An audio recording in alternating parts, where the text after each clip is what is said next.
Okay. Mga ka-rooftop, may buntag, may utog, may hapon sa tanan. Na ako diri sa kwan karon, Biaw Tinda. So nagsundo ko ni supposedly nagsundo ko ni kuan Dudong Dudong Tunog. Unya ang nahitabo di ay nag-text siya sa ko alas 5 sa kadlawan, wa din ako nabasa yung text. Iya ding text sa ko ang dili siya madayon ang uban sa ko karong adlaw. Madton ta mi karon sa Astorga para ko siyang maghagbas mi dito, magbayanihan mi dito sa dalan.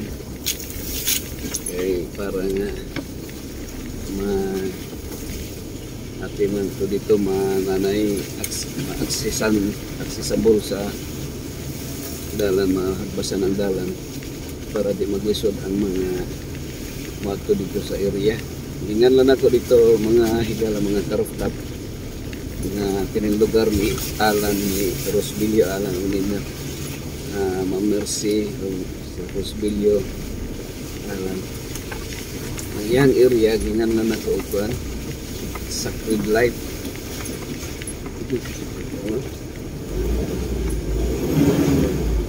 Gingan na nako Sacred Light. Oops. Happiness na. Sacred Light siya mga ka-rooftop farm. So ang mong area akong kanan nga matabangan sa si Rosbilio o siya dispose siya ng land area. And then so ako naman pong initiative pagkitaan ako mga kaubanan na mga prospective buyers nga nangita po doon land area yuta sa farm. So morning nga iyan ko diri sa Biaw Tinda. Actually kining Biaw Tinda manghigala ko sa farm, Biaw Tinda farm. Ang tag-iyan ang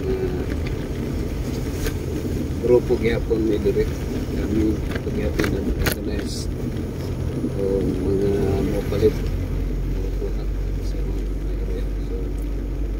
ating ani sa una is 500 square meter. 500.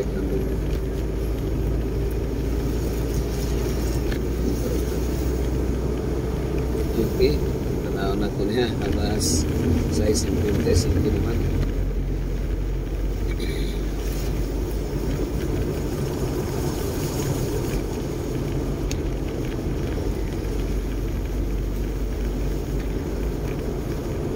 Ito na sa hospital dito 43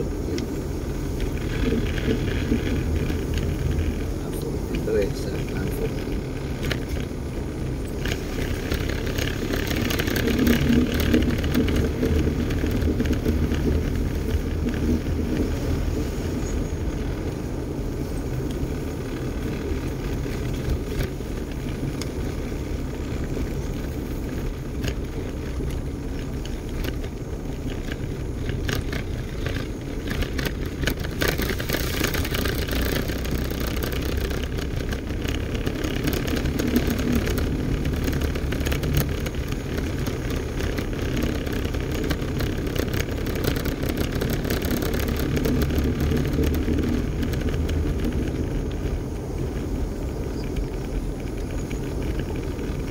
So nako rin sa Barangay Urla mga ka-rooftop.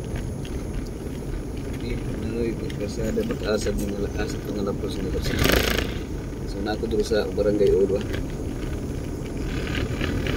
Hindi nga lugar ang konsehal diri Jake nga sa Muntina. Igsoon ni Chito sa Muntina. Bantugan usab siya nga vlogger o content creator ang ka-rooftop.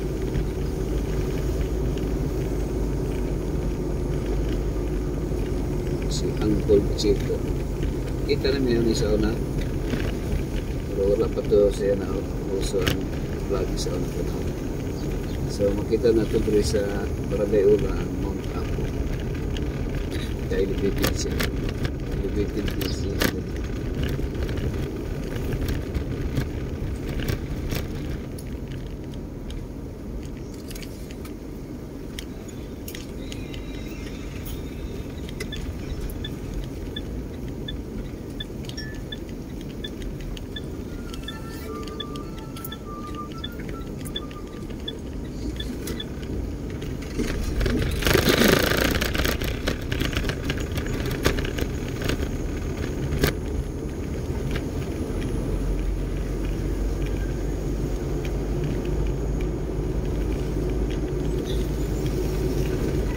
So mga itong Barangay Ula mga karaftab kinikwento pa ni Takunan, Barangay Takunan. So ni traverse ta ikan ta dito sa Purok 5 lubong sa Biao Tinda pero may dahil na po rin nadalang ang subay. Tapos daghan ng nadalang rin mga karaftab.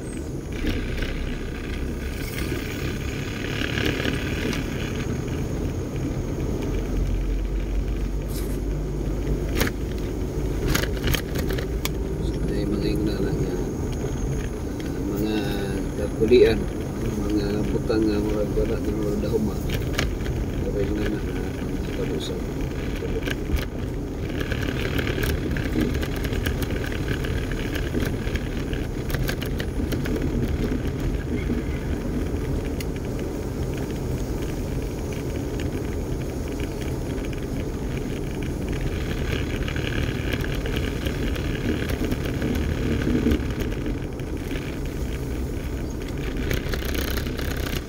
sa una mga dugay-dugay na mga higala, mga karaftab, mga siguro more than 10 years alam.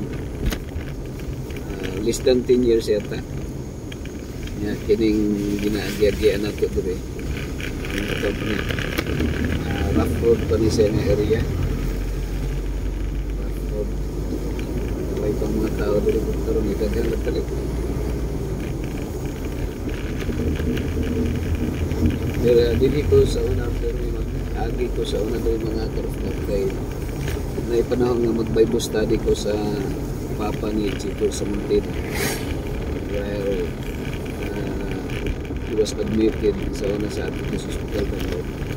So diyan ako na hinahang ang family ni brother Uncle Chito.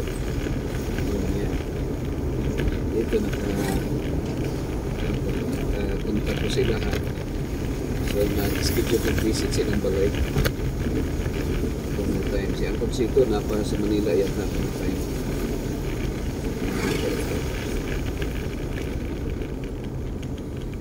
So pilay sugilanon wala kay magkabantay din kuan ay pahulay na si Pid kuan Pidilito yata sa ang coach sa Pidilito.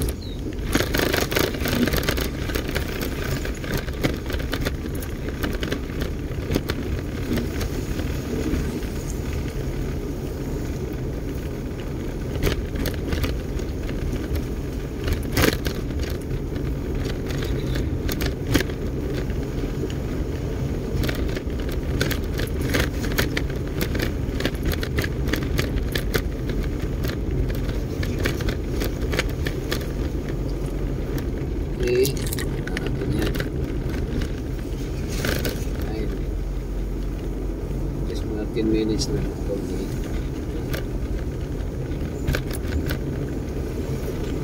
just kami documentation ng nagdalili sa mga